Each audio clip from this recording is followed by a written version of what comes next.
I'm glad to introduce our group to our foreign counterparts.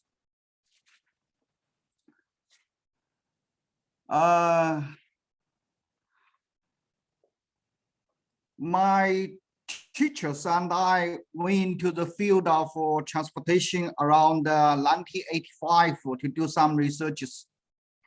In the year 1992, we published 3 papers in Transportation Research Part B, which may be the first time for mainland Chinese scholars to publish a paper in this journal.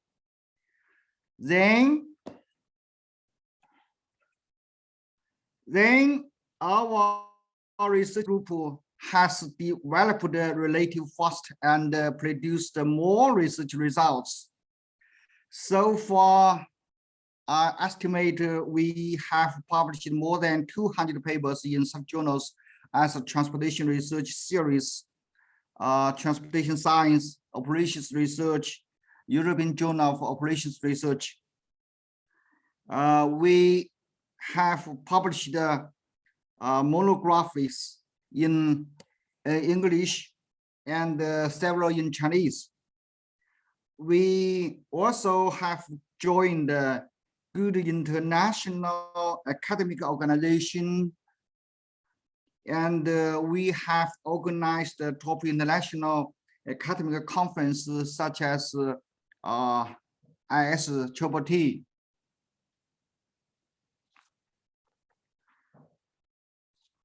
Uh, 80% we have a core group of 9 faculty members from the School of Economics and Management, School of Transportation Science and Engineering, School of Reliability and Assistance Engineering. Their research interests are shown here, and their email addresses are provided also. We can send you this PPT after this meeting. In the last 3 years, we have published more than 20 papers in good journals, such as PNAS, Part A, Part B, Part C, Part E, Transport Policy, and Transportation Science.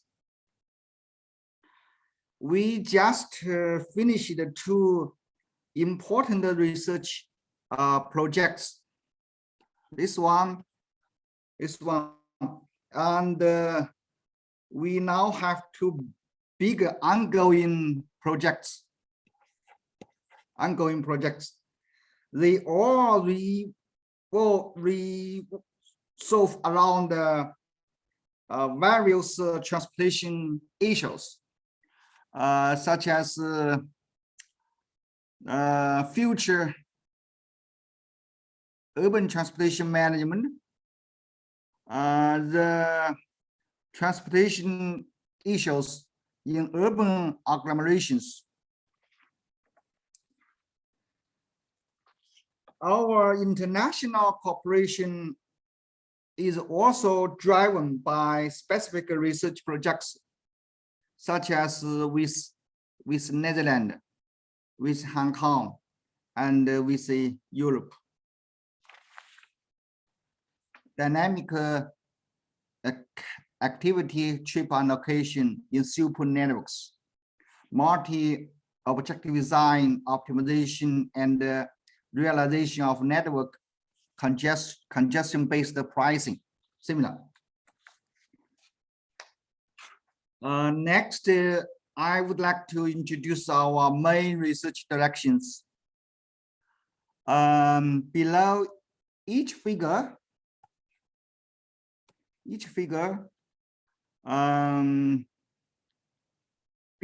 shows where the latest research results were published, such as the Transportation Research Part B, policy, congestion pricing. I mean, this is direction, transportation system optimization and demand management, TDM, traffic demand management, network design, air transport management. This direction is associated with travel behavior modeling, analysis, activity travel chain, travel behavior and economic analysis, pedestrian flow. So in fact,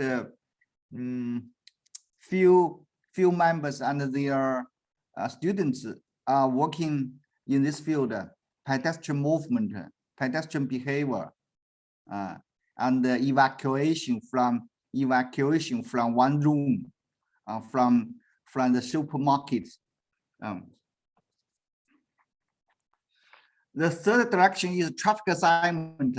I mean, this direction has long history with us, such as a bootleg model, various bootleg models, and in traffic networks, formulate the user equivalent, formulate the social optimal traffic assignment model, and also develop the solution methods.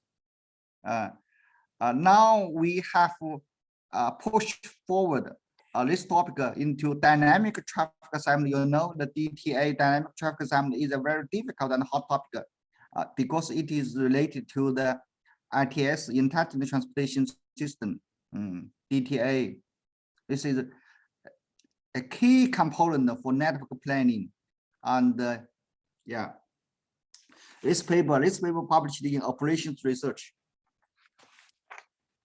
The fourth direction is the urban economics, about urban economics. Of course, with relation transportation, such as we study the city traffic resonance and transportation infrastructure investment and economic analysis. And also we investigate the effect of different urban structures on the final travel patterns. Now I would like to highlight a few PhD candidates whose work is related to your research interests. I'm not going to read out the focus of their research in detail, but their information and their photos are shown here. Jin Xiaoduan and Si Yang Wang, who joined our team in the year 2018.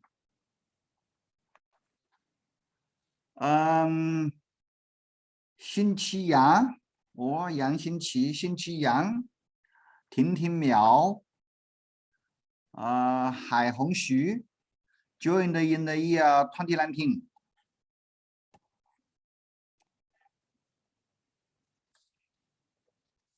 And Fu Linhua, Han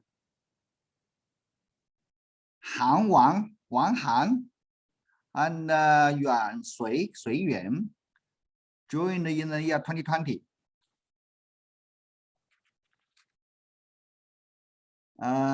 Si Jie Yan, Si Jie Yan, joined in 2021, last year. Yu Wei Zhou, Zhou Yuwei, joined in the year 2021. This year, Hao Wang joined us. Wang Hao, he got his bachelor degree in Beihang University. Yeah.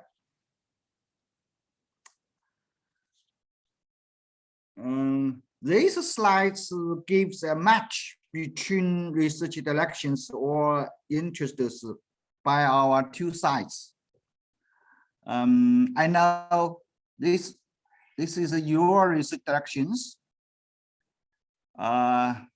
Name of our PhD candidate, PhD students, their research interests.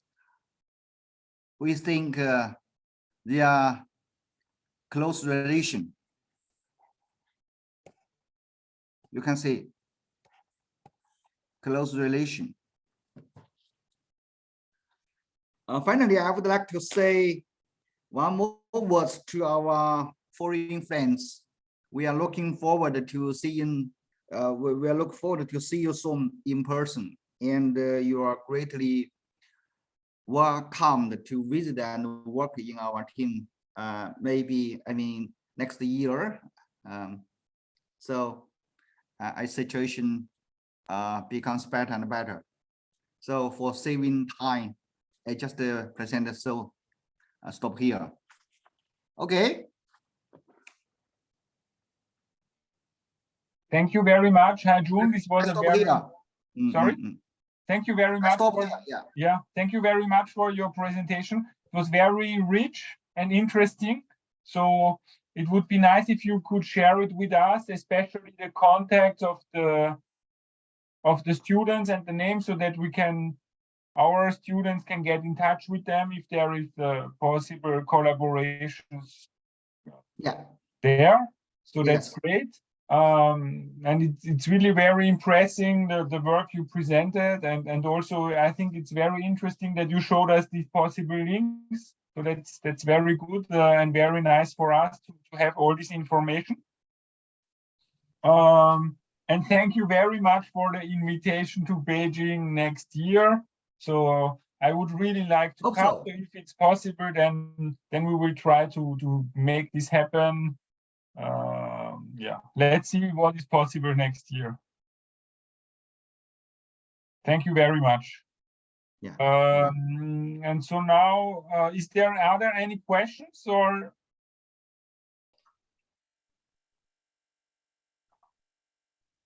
Good morning and good afternoon, teachers and students. My name is Fuling Wang. The title of my presentation today is the effects of charging facilities construction option for electric vehicles on travel mode choice and environmental benefit. And my advisor is Professor Haijun Huang. Today, my presentation will be divided into 5 parts. First part is introduction. Due to strong environmental and health concerns, major economies around the world, such as Europe, China, the United States, are designing blueprints to achieve net zero emissions by mid-century. According to the data from European Parliament's report and the Digital Mobility for Carbon Neutrality research report, transport was responsible for about a quarter of Europe's total carbon dioxide emissions in 2019, of which 71.7% came from road transportation.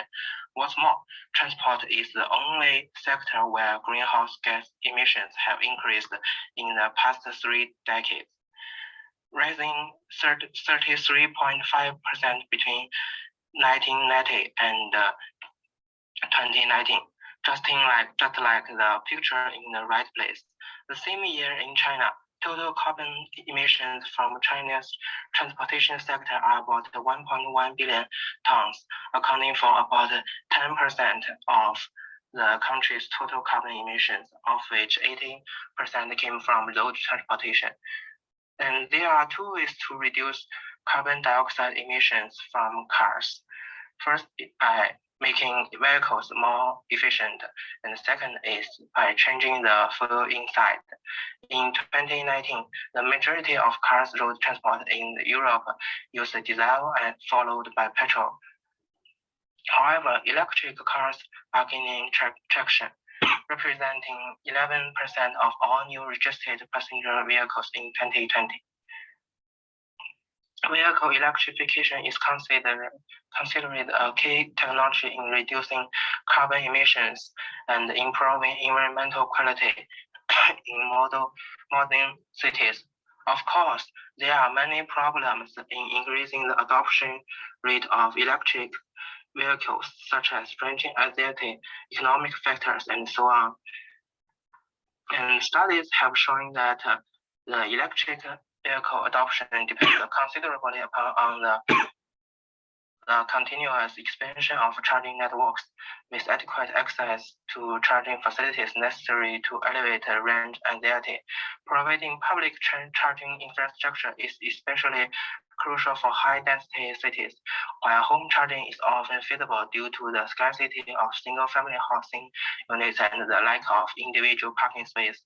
Therefore, building charging infrastructure in downtown areas such as workplace has become an important means of promoting the use of electric vehicles. Existing studies addressing the interaction between parking policies and urban form give less consideration to the impact of charging facilities.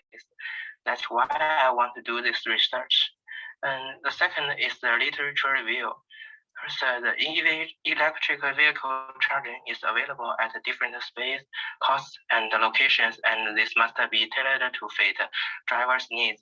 Regarding charging modes, there are various definitions and classifications in different countries and regions around the world. In this context, we choose a more general definition and classify the charging modes into three types. And level 1, slow charging; level 2, slow to faster charging using alternating current or direct current faster charging. Charging at home tends to be the most common approach for electric vehicle recharging and compressed level 1 or level 2 chargers. Many countries often subsidize to electric vehicle purchase to install a level 2 charger in their home. Besides, the government should also support public charging network development. The high rate of home charging could shift as public charging infrastructure becomes more widely available, and as driver needs and characteristics change with growing electric vehicle utilization. And charging at workplace can provide a critical opportunity for electric vehicle drivers who may not have easy access to home charging. Level 2 stations are the most common type of chargers installed in the workplace. A wide-ranging survey in the United States found that a cohort of 30% of EV drivers charge only at workplace on most days.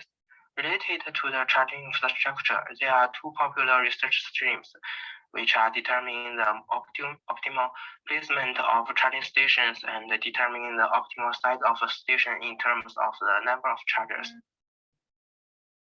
Our team has also published some research articles about this topic. There is strong evidence for the importance of public charging spots and an even stronger effect of fast public chargers for EV adoption. In terms of research on parking lot planning and its land use, a few papers have studied it as follows. Anderson and Department analyzed a city where CBD is surrounded by a row of parking lots with the outlying residential area comprised two zones, which is the first study integrate parking into an urban spatial model. Franco, Brooklyn, and some other research have also conducted research on it and analyzed the parking policy. The results of these studies suggest that CBD parking reforms can be well-found, improving if other commuting externalities can be reduced. In the area of transportation pollution and urban spatial structure, there are lots of articles investigated. The findings show that the land use patterns and the layouts of transportation infrastructures are major drivers of urban greenhouse gas emissions. Compact urban form could lower emissions by reducing travel distances, but also make public transportation, which tend to be less greenhouse gases intensive than personal vehicle travel, more feasible. However, subsidized public transit may lead to side effects such as increases in residential energy emissions, which in turn increase pollution. Besides, with the increase in the penetration of electric vehicles, the efficiency of vehicle emissions will also increase and the scale of urban transportation will expand. The studies also shown that charging electric vehicles during the day will reduce emissions more than charging at night. And just like the red picture, during the range of life cycle, electric vehicles produce less carbon dioxide emissions than fuel vehicles in most conditions. But if the electricity is generated by coal, they cause more pollution. What's more, the high number of charging points seem to have a significant direct consequence on land use. But the diffusion of shared autonomous electric vehicles might mitigate this. In a word, these problems still need to be studied. Okay, next is model setting. In this paper, a theoretical is proposed to analyze the impact of the construction of charging facilities in workplace, parking lots, residents, travel mode choice, public transit investment, and urban emissions from a perspective of social planners. The model simplifies the city into 3 areas where residents can choose to commute by electric vehicles, gasoline vehicles, and public transit, all of which generate different levels of environmental pollution, and compares the effects of such 2 types of measures as building new electric vehicle parking spots and transforming existing regular parking spots. The image on the right illustrates the urban structure of this paper. All residents commute to CBD to work. CBD has a mixed land use, including production and parking, which contains underground parking lots and on-street parking lots. Inner area and outer area are residential area. The city is closed and the land plan in each area is perfectly inelastic. All residents using EVs charging their vehicles in the CBD. That means workplace parking spots, not at home. We take a representative part of each area as the objective of study, and the objective is to maximize the utility of all residents in the city. In equilibrium, the utility levels of all residents in the 2 areas should be equal. And next is the detail of the model.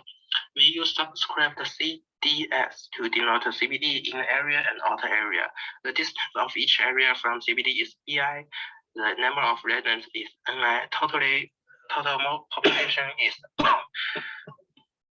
And NIR, NIE, NIG, and NID denote the number of residents in area I who commute by road, electric vehicle, gasoline vehicle, and by public transit, respectively.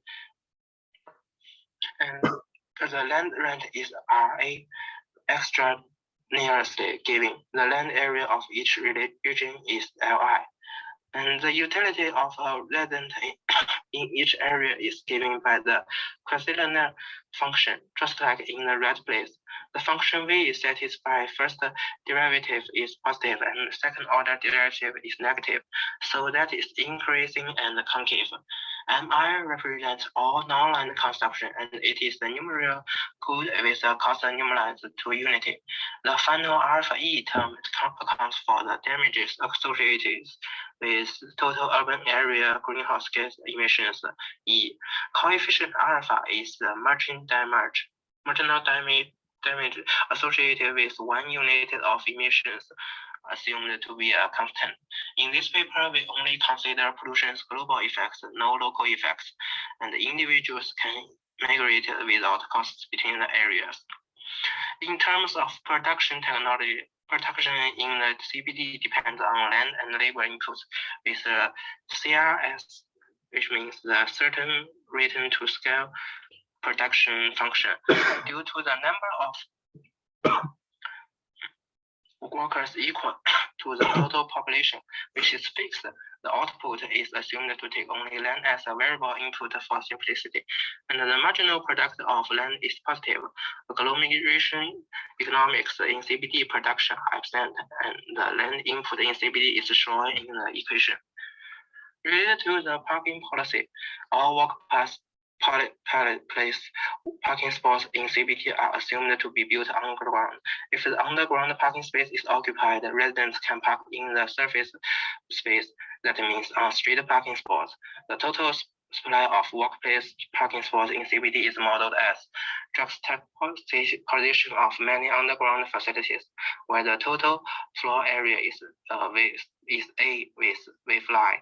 Each spot occupies an CP.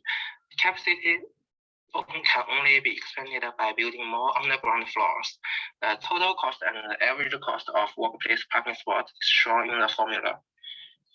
And next is commuting cost. For a road user in area I, include the electric vehicle and the gasoline vehicle. The road capacity is Ki, which costs 5 R per unit distance, and the per unit distance cost of using the road, which includes time and the vehicle costs. And the first derivative and the second order derivative need to satisfy the following condition. And the road capacity inversive function just like this. The traffic congestion has a marginal incremental effect.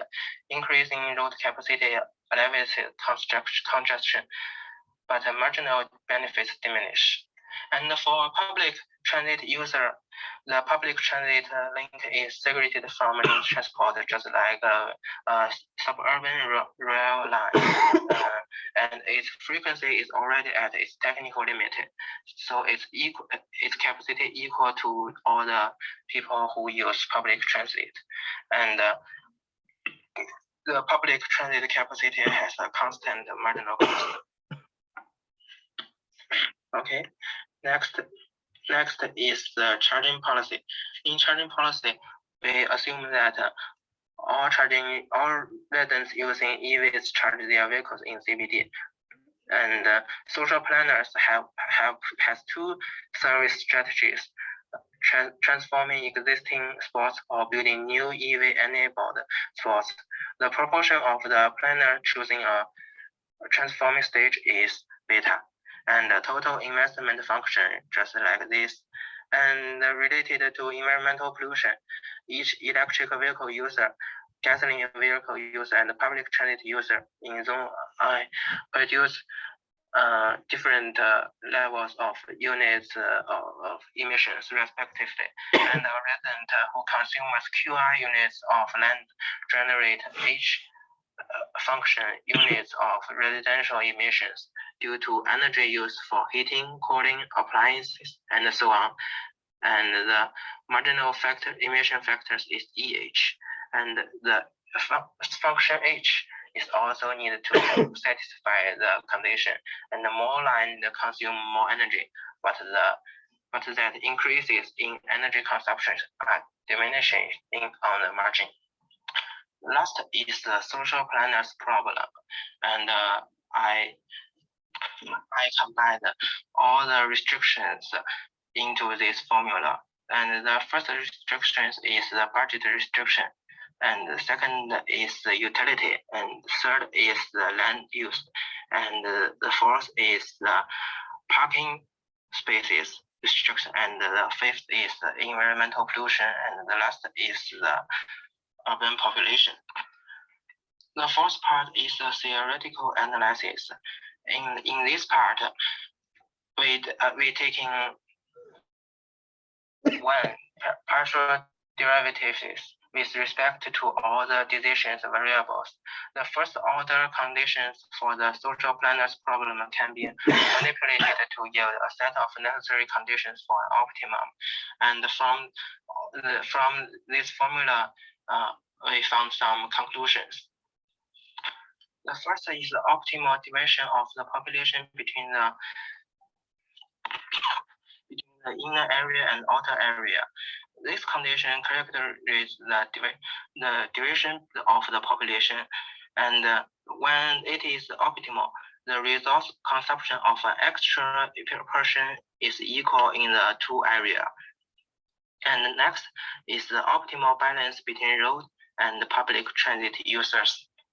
The left-hand side is the marginal social cost of an additional resident in area traveling by road, and this resident directly incurs the road user cost and the congestion externality, that is the residents impose on other road users in area I.